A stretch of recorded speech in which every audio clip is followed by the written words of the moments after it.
keynote conversation with Jennifer Palmieri and Chris Boyd from Think, and it's actually right now is airing on Think at the same time. So we get the video version, and if you need to switch off and listen to the radio, you will have exactly the same conversation on the radio too. And Jennifer Palmieri was the White House communications chief under President Obama, and she's going to speak about shattering the glass ceiling and breaking the barriers for women to gain power and to take independence from a man's world. So I'm really excited. And over to Chris Boyd and Jennifer Palmieri. Thank you. You know about imposter syndrome, right? It's the feeling successful people sometimes have that they don't actually belong where they are, that they're promoted by mistake, they feel somehow less qualified or deserving than their colleagues, even if they are doing consistently stellar work. Imposter syndrome tends to be a particular problem for women in high places, and former White House Communications Director Jennifer Palmieri thinks she's figured out why. The modern workplace as we know it was built by men and for men. For much of her career, Palmieri recalls working longer and harder than most of her male colleagues, while often being promoted more slowly. Today, she believes women shouldn't have to be better than men. The way to achieve equality is not to change women, but to change gender-biased environments. Jennifer Palmieri is president of the Center for American Progress Action Fund and former White House Communications Director for President Obama and Director of Communications for Hillary Clinton's 2016 presidential campaign. Her new book is called She Proclaims, Our Declaration of Independence from a Man's World. She joins us as part of bigBANG 2020, offering a week of virtual programming focused on equity in action the next 100 years. Jennifer, welcome. Thank you, Chris. It's really good to see you. Wish I was with you, but it's good to see you. Thank you for doing this. Good to see you as well. You open the book with a scene around the kitchen table with these four women drafting what will become the really guidelines for the Declaration of Sentiments at the Seneca Falls Women's Rights Convention. This is 1848 when it's hard for me to even relate to this, I'm happy to say. Women had virtually no power under the law. What were some of the radical things that these women were asking for? Women did. I find those women so inspiring because they were literally sitting around their kitchen table, had no power, and thought that if they wrote down what they believed they deserved and went and fought for it, that people would care, it would matter, and they could make a difference. And you can't feel that way unless you just believe in your gut about yourself and your worth. And that's what I found inspiring about them. But women at that time couldn't own property. I mean, obviously they couldn't vote, but they couldn't own property. If they were married, they couldn't, if they worked outside the home, their wages automatically went to their husband. They were second-class citizens. And the document that they ended up writing, the Declaration of Sentiments, was outrageously ambitious. They laid down all of their complaints of all the ways that they were treated lesser than men, and demanded immediate access to all the rights that men had. And I was just inspired by these particular women. You can just imagine them. It was a mom, her two grown daughters, and Elizabeth Cady Stanton, and thinking that they believed in themselves made me think that was a good sort of touchstone for women to start the book now, because I think we need a new paradigm for how we think about ourselves in the world. And I felt that was the last time women had been that deliberate in writing down and seeking a different way. So Jennifer, we've come a long way since 1848, but we haven't come all the way. What caused the impediments along the way? So I think that for after women got the right to vote in 1920, that suffrage gave us the political professional tools to make our way into the political world and the professional workplace. And for decades, we made a lot of progress following, by default, right? We're following the models created by men. And I know in my own experience, when I started working in the late 80s, I thought the women's rights movement was in the past. I thought that it was resolved. We had all the tools we needed to succeed. We might have to work harder than the men, but eventually we would get there.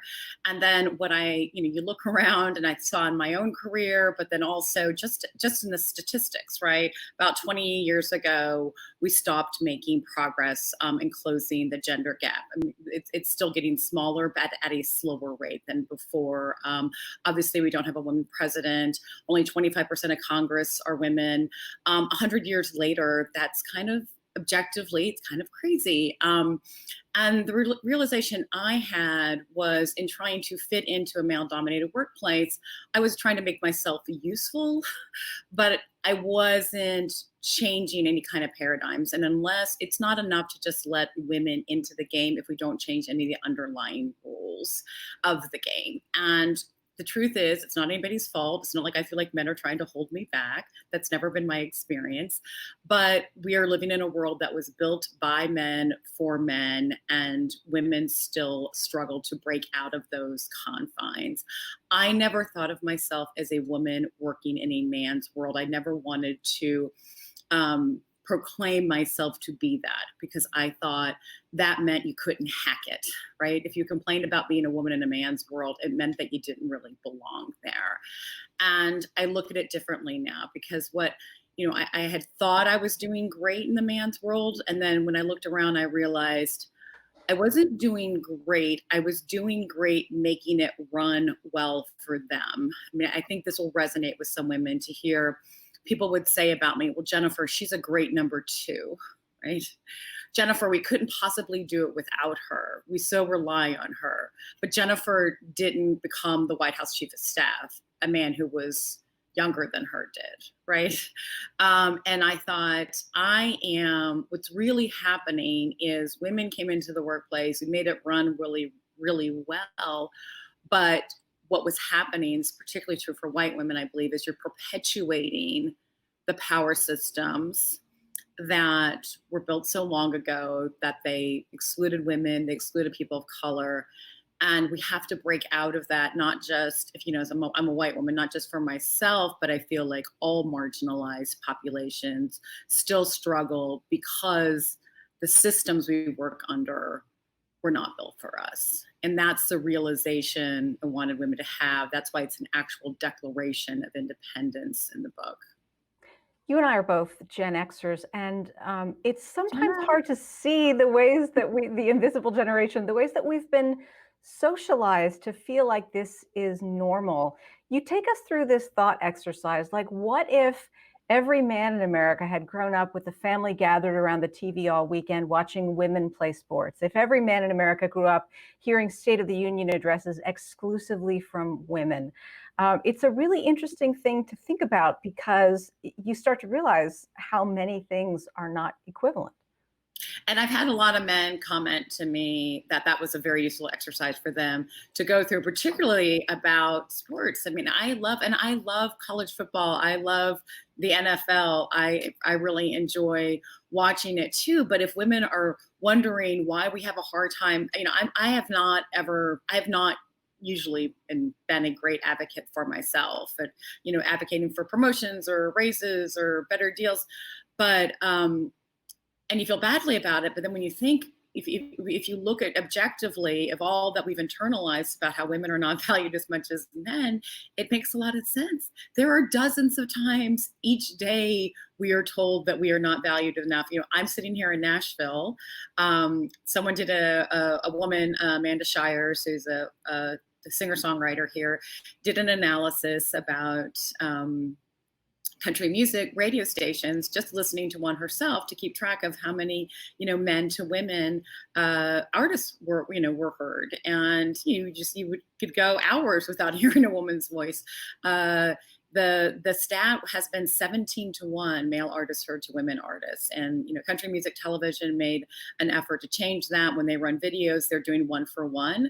But if you think about that, 17-1, the male voices over the women, the fact that every time we've heard a president speak, it's a man's voice. That that we don't go on Friday night. The entire town doesn't turn out on Friday nights to watch the girls play soccer. It's to watch the boys play football. And that is why, I mean, at the root of all that is women were not. Women just are not valued the same way that men are. That's sort of the root of the problem, and that's something that you have to exercise in power systems like marketplaces, for example, but also in your own head. This is why the American women's soccer team, which keeps winning World Cup titles, just can't stop winning World Cup titles, has to sue to be paid what they're worth, because the market was built to value men over women. Even in terms of asking for the money that we're worth, you really frame this in terms of a feminist issue, which is not the way I had thought about it before. I was aware of the pay gaps, but I also know a lot of women are reluctant to say, wait, I'm not going to accept this amount of money. We say, thank you so much for giving me this job. Totally. Yes. And I have been, and I think there's so many layers to it, because not only would I not want to argue for a raise for myself, it was a point of pride. It was a point of pride for me that I didn't, right? I would tell myself, well, those things aren't important to me. Titles, salary. I just want to do a good job. I just want to be part of the team. And what I realized is I was settling for scraps, right? It was like I was settling for gestures. There's a chapter in the book that's about that. It's like we're not going to settle for nice gestures anymore. And I think part of that was, it was sort of defensive mechanism on my part, because I didn't want to be disappointed if I fought to get something and didn't get it. So I told myself it wasn't important to me. It actually is important to me, but also if women need an extra little push to go advocate for themselves, understand that if you undervalue yourself and what you're worth, you're undervaluing all women. That does not stay isolated into your case. It spills out and it hurts everybody. I've been thinking a lot about reporting that's come out recently about millions of American women voluntarily leaving the workforce because of childcare issues during COVID. They're either having to educate their children or just take care of them during the day, and they can't afford to, have someone come help them at this moment.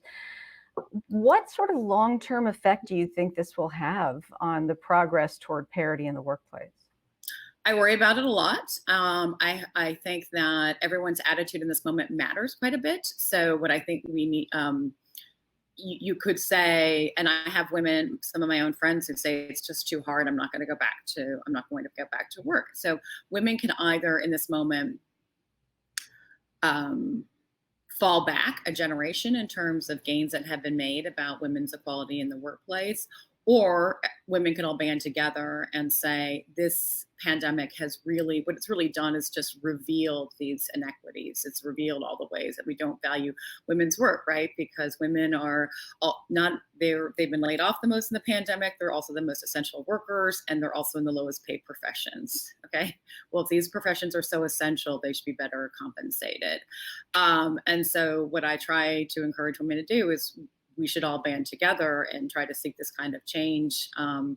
There's both laws that can assist here, childcare, for example, higher pay for teachers. But I think when you have a problem like this revealed, there is an opportunity to do something about it. And that is where our focus should be. But there is a real danger that we could slide back. It's precarious.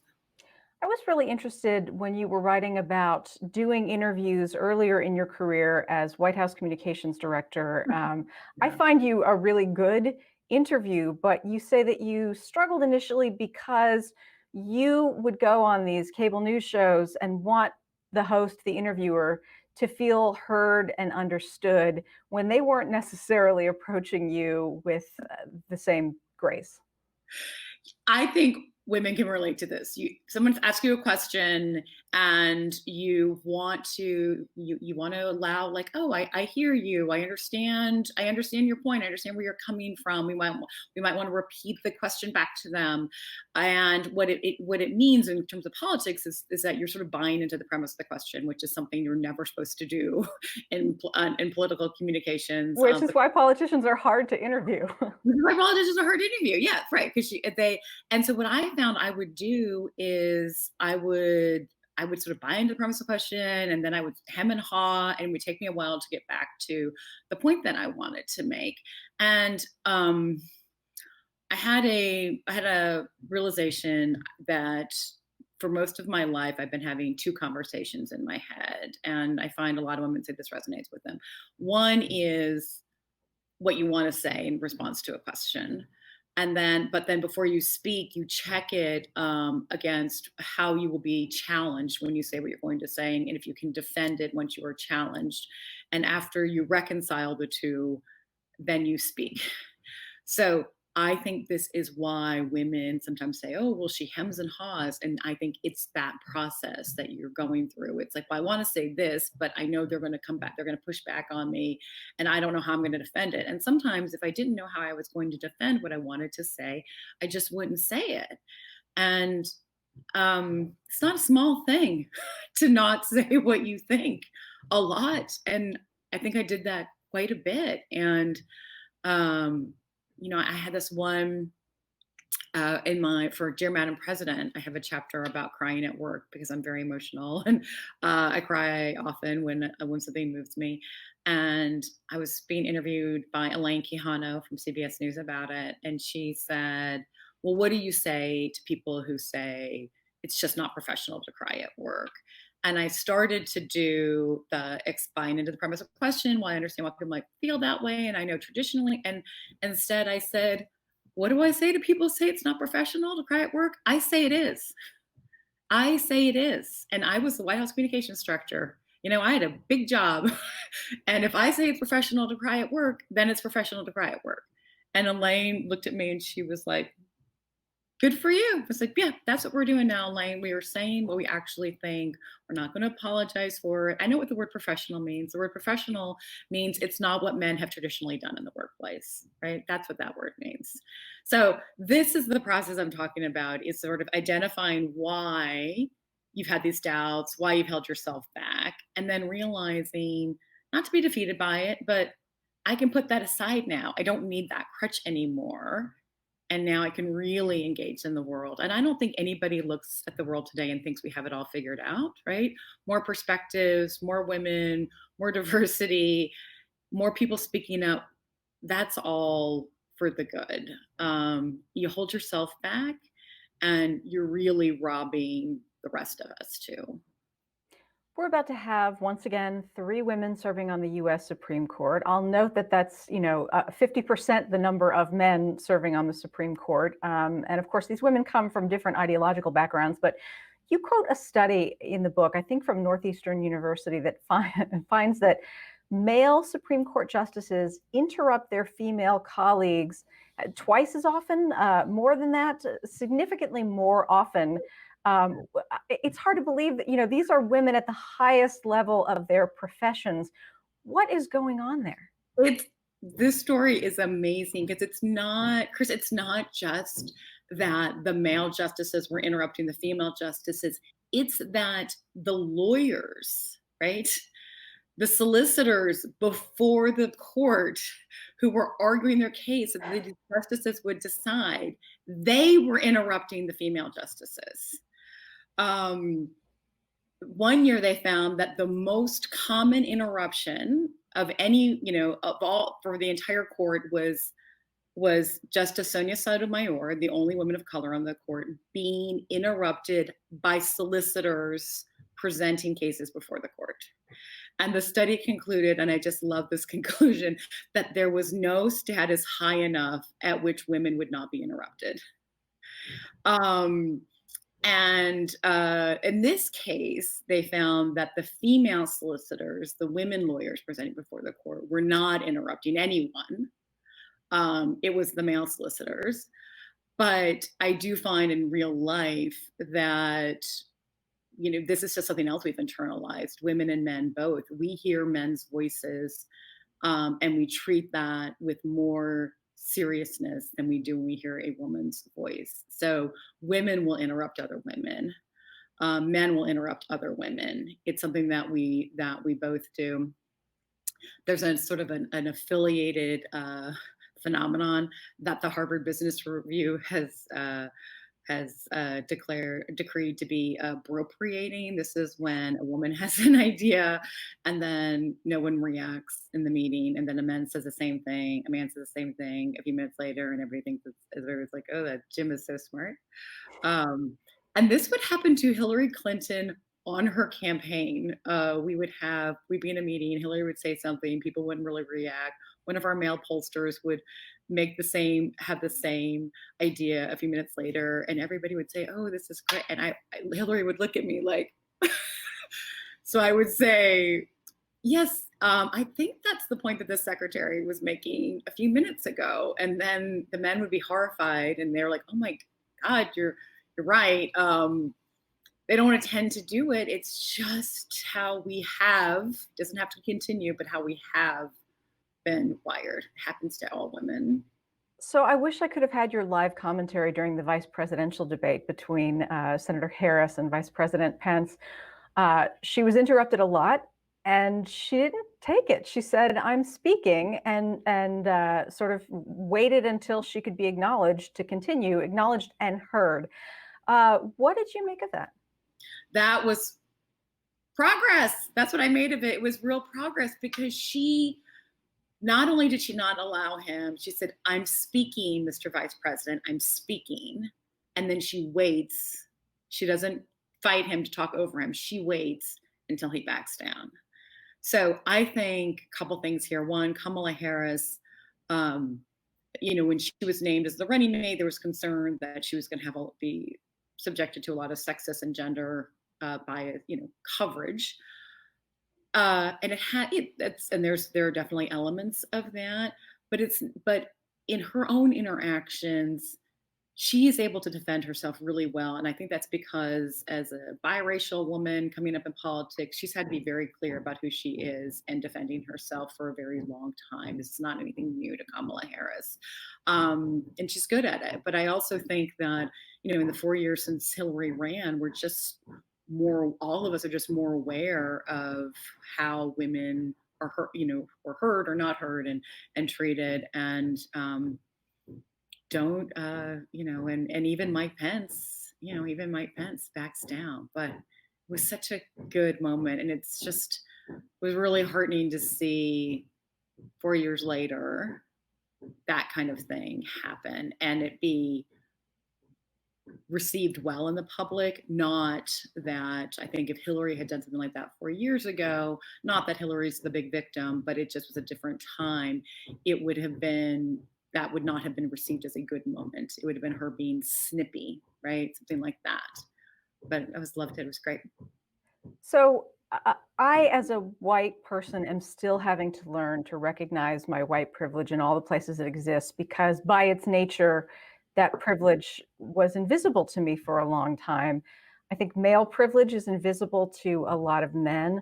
What can we do as women to make that privilege that they have visible to them, especially to the guys who really don't want to be biased against women, who don't want to contribute to this, but maybe can't even see all the ways that our society really enables that? Yeah, and I find this a lot with men, because they will say, some of the men in my family will say, "I worked really hard to get where I am. This wasn't just handed to me." And I say, "Yes, I know that, but a woman who worked just as hard as you would not have gotten as far as you did." Certainly true for people of color. That I find that is a big thing with some of my white male friends, and to make the point that it's not that you didn't work hard or that everything was handed to you. It was that you had to work really hard for it. But I did work really hard too, and it took me a lot longer to get where you are. I find there are 2 chapters in the book that also helps. There's what you mentioned before, where to imagine that if women had run the world, if women had run the world and we valued women the same, more as we value men, how would men feel? Would they be insecure and have struggle with their self-confidence? I think they would. Um, if all the presidents had been men, if all the presidents had been women, we heard a male politician's voice, we'd be like, he sounds like my dad. I can't vote for that guy. He Right. come on, he sounds like my dad. What a grating voice, right? Yeah. Oh yeah, it's so grating, or just wow, he's just all this. It's just really off-putting. It's so big and loud, and I want something soothing and melodious. I want to hear that kind of voice. And then the other chapter that I have is about being a good partner, and just to point out to men, here are things that you could do. Hiring is a good example. It's not enough to just consider women if you're a man, when you're hiring. And it's if you consider a man and a woman, but you continue to default for male candidates because they're just a better fit, you have to push through that, because of course they're a better fit. We have seen them in the workplace for hundreds and hundreds of years. It's what we imagine when we imagine leaders, people working. We understand, like an ambitious young guy, we can project how well they will do in the future. We can't do that with women. If he's just a better fit, well, maybe it would be better for your organization if you had something a little different. A woman may do the job differently, but it doesn't mean the man's better than her. And if you want to and most of the men I know anyway, they want women to do better. They want, if they're a white man, they want people of color to do better. They want to help figure out how you get out from under these power systems. And it's like, don't start a company with 3 white guys. Don't do it. Every time I see 2 entrepreneurs on television, it's always 2 white guys. Don't do it. Bring people of color in on the ground floor. If you don't bring them in on the ground floor, you're going to, this culture gets set. It's really important that it starts beginning. Another thing you bring up here that affects women's lifelong self-confidence in many situations is this reality of being socialized to constantly defend ourselves against the possibility of violence. And I have to tell you, my Mhm. daughters are millennials, they're Gen Z kids, and they were the first ones to say to me, "This is ridiculous. Why is the world this way?" As I was teaching them all these lessons about make sure you have your keys in your hand and your pepper spray. I think I hadn't realized until recently the way that fear for my physical safety, just, walking across a darkened parking lot when I am working late at night, might affect my behavior in other situations, my self-confidence. Yeah, I did. It's not really something that had occurred to me either until um, and I write about this in the book, that when Me Too was really exploding, it's in the fall of 2017. I was talking to a male friend who'd worked for Hillary Clinton for a long time, really progressive guy. And he said to me, wow, it never occurred to me that women feel fear in their daily lives. And I thought, what? What do you mean that's never occurred to you? And then I thought, what would it feel like to not feel fear? And to his credit, he was sort of appalled that it had never occurred to him that that was women's daily life. And then I thought, well, no wonder he walks around with so much confidence, as if everything's going to work out. And, he doesn't have the worry, the fear, the nagging thing in the back of your mind that something's going to go wrong, or that you're under constant surveillance or being watched. That of course you're going to go through life. Of course things are going to work out for you, because you have that kind of attitude that everything is going to be fine, because that's all that you know. And you realize how profoundly that can shape you to live in fear. But it is great that your daughters don't see it objectively, as something that they shouldn't have to expect. I mean, there's so many things, we expect to feel fear. We expect to have to defend ourselves in a way that men don't. We expect that men are going to do better than us. These are all things I went in expecting and accepting. There was Pew did a study about how different demographics think whether or not they think men have it easier in America. And the demographic most likely to believe that men had it easier than women were millennial and Gen Z, millennial and Gen Z women. And I just love that it's not women, it's not Gen X, it's not the baby boomers, it's the younger women that see it.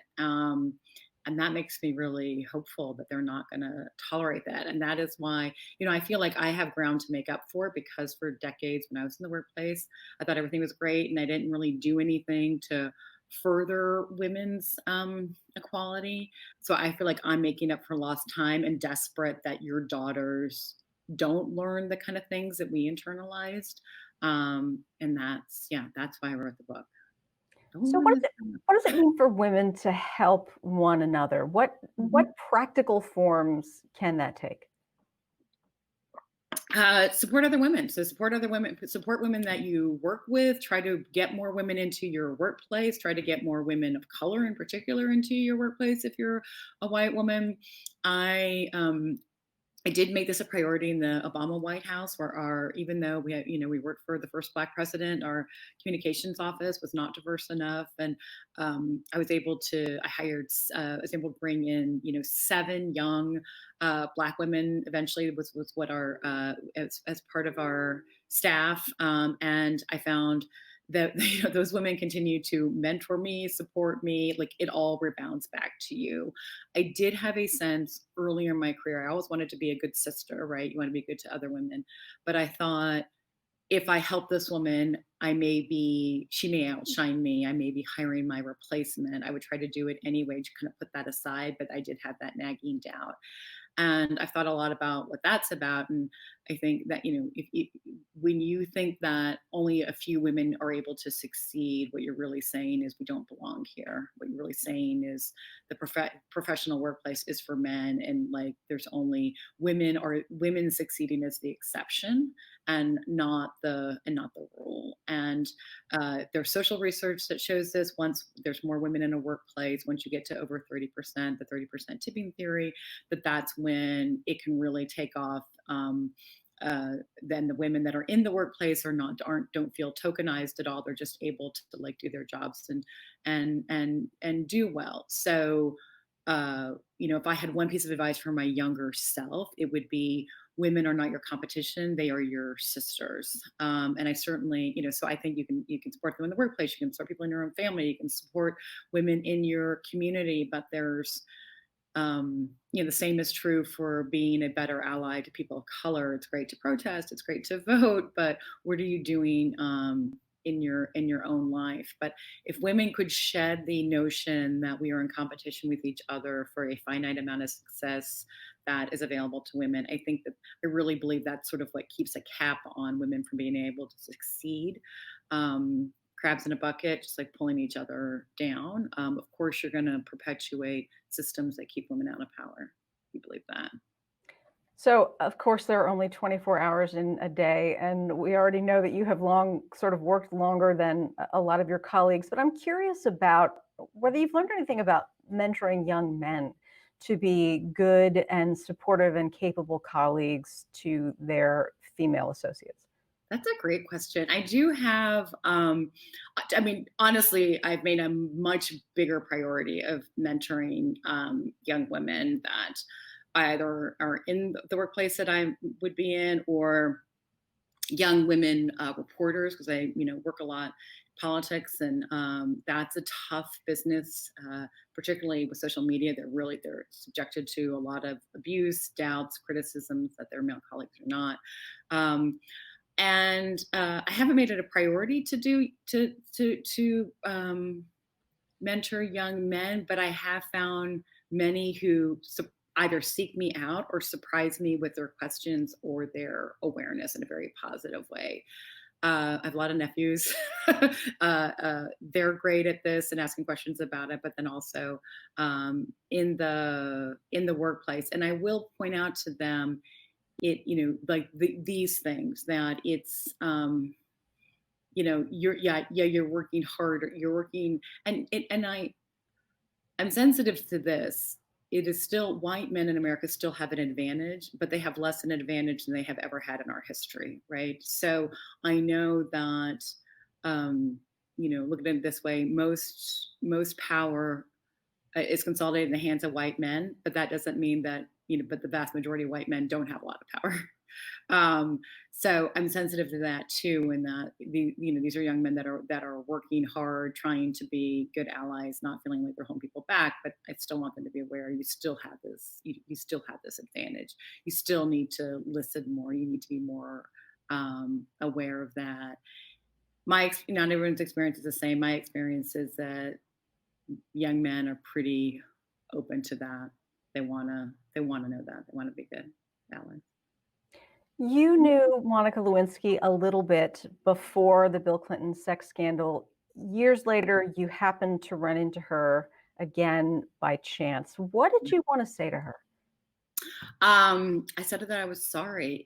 I was just sorry for everything that happened to her, that her life got, she just was collateral damage in a big political fight that was about men in power. She had been my intern in the White House. That was how she met. Not like it was my fault, but I did sort of set in motion these events that led to her life exploding, and the way that we all saw it did. And after, while 1998, when I just remember, she was no longer in the White House. I was not in touch with her, but just seeing how she was so hunted, mocked, just destroyed. I remember watching her mom come out of an interview with the FBI, and her mother looked physically broken. She was just like hunched over, like she might actually collapse. And it was just wrenching to watch. I used to have these nightmares that I wouldn't know. I would see her, run into her, and didn't know what to say to her. And then 20 years later, I did, and was able to say, just so sorry. I mean, this is the way her life got defined by this, in a way that Bill Clinton's life did not. And I could tell it was, nobody. Something that I don't think that was something that she had heard before from somebody who worked for the Clintons. And, it is, would I see the difference now, if you look at Me Too and how this has evolved over the last 20 years, is it used to be with like sex and politics has always been a thing, but it was like, well, what does this behavior say about the man? And there was never a focus on what did it do to the woman. And that's what's changed. That's what's changed now. You saw that even reflected in the Brett Kavanaugh hearings. He still got confirmed, but Dr. Christine Blasey Ford's heard we were considered, the consideration was about how this incident impacted her, not like a political football. So I see that as some kind of progress too. Behind closed doors, I'm curious about whether people in politics share the same sorrow over just how ugly politics has become in this country, over the lack of decorum, over the perception that all that matters is that you are on a team and your opponents are on a team and you are always playing to win. I think about, the advice given to married couples, like, don't fight to win. You have to fight to sort of solve this thing. And I feel like we are fighting to win, and we are, careening toward divorce right now. Is that a sentiment that people working in politics today share, but just don't know how to fix? Yes, it is. Some of the work I'm doing now, I'm on this show on Showtime called The Circus, and it's like a weekly political documentary, and I'm sort of the Democrat on the show. And then there's this guy, Mark McKinnon, who worked for President Bush, longtime Republican strategist. And, partly through Mark, partly through the show, I've had a lot of exposure to, there's Republicans that are not supporting President Trump, that very much, it's the question of their life, right? It is like, it's what they wake up fretting about. It's something I think a lot about. I got into politics because I love the idea that people can band together and change things. I think most people who get into politics do it with that kind of aspiration on either side. And I hear it from the Trump supporters in my family too. Like, wow, we're just so divided. Is there a way that we can come back? I don't hear it enough at the leadership level, but it is something that most people in politics, and it's a good question because I think people think that it's all just, cynical and cutthroat and about, who can actually win. But I think it eats at most of us. I want to talk just a little bit about ageism here. Why is it still considered more of a liability for a woman to be over a certain age than a man? Oh, because we have an expiration date on us based off our looks, right? So, uh, and it is, I feel, I think like it's very rebellious. I love saying I'm 53 years old. I love saying that I'm over 50. I turned 50 right a week after Hillary lost the 2016 race. So that was like pretty brutal fall. Um, but I have found that I'm doing my best work now. I have found that I've always felt like I'm somebody who is talented, but you have potential, but you need to have knowledge and experience in order to take that potential and really put it to the best use. And I have found that even just saying that out loud changes things. I mean, sure, I know that ageism exists for men too. There's no question it hits women harder. But I look around, Kamala Harris is in her mid 50s. There are a lot of women reporters. Kara Swisher comes to mind, who's just killing it. The New York Times and other outlets that she's got podcasts everywhere, and she's a huge voice. She's matters so much in Silicon Valley. She's in her late 50s. The entertainment world is you see actresses that have moved on to directing, but are also still acting. Like, it's just changing everywhere. And I find it just how you project yourself in the world, and if you embrace your age and just asserted it as giving you experience and wisdom that it does and making you better, people will, it makes a difference. People buy into it.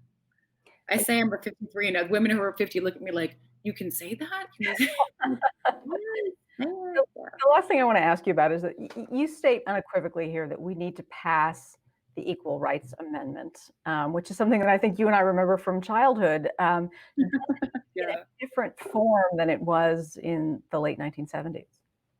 It was, I remember this is like my first experience with right-wing false disinformation was I was going to Catholic school in South Carolina, and the ERA was still a thing. And one of the boys in my class said, well, if there's the ERA, boys and girls have to use the same bathroom. It's like my first experience with disinformation. It's the bathroom, right? Yeah, it's all bathrooms, right?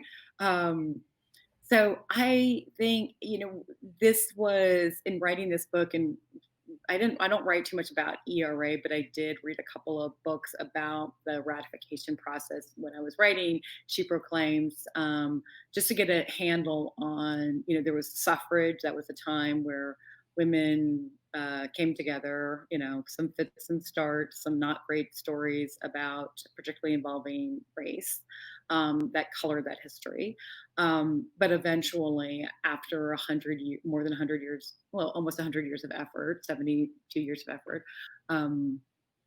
they got the right to vote. And then there was another effort to get past the Equal Rights Amendment. Women fought each other, and it died. I'm sitting in Nashville, Tennessee, and Nashville is where the 19th Amendment, the amendment where women won suffrage, was ratified. And it won by one vote. And if Nashville of Tennessee had not ratified it, it was on the verge of dying. It could have easily gone the other way, as it did with the ERA. And when women pit ourselves against each other, we hold ourselves back. I think I am not an expert on the ERA by any means, but I think having our rights ratified in the Constitution is an important act. And I know that just the process, going through this process, would in and of itself be a big education effort, and that will have change. I mean, I worked in politics long enough to know that just having an issue on the ballot, having things be debated, it would spur more conversations like this, make people more aware of, of gender bias, how it holds women back, how they can confront it in their own lives, and I feel like that's a really valuable thing. Jennifer Palmieri is president of the Center for American Progress Action Fund, former White House communications director for President Obama, and director of communications for Hillary Clinton's 2016 campaign. The book is called She Proclaims: Our Declaration of Independence from a Man's World. Jennifer, thank you for making time for us today. Thank you, Chris. It was really great to speak with you.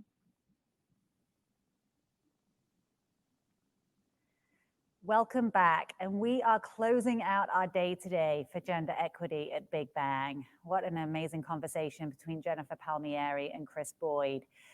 I love what Jennifer said, which is women are not your competition, they are your sisters. If we can all lift each other up, imagine what potential that has.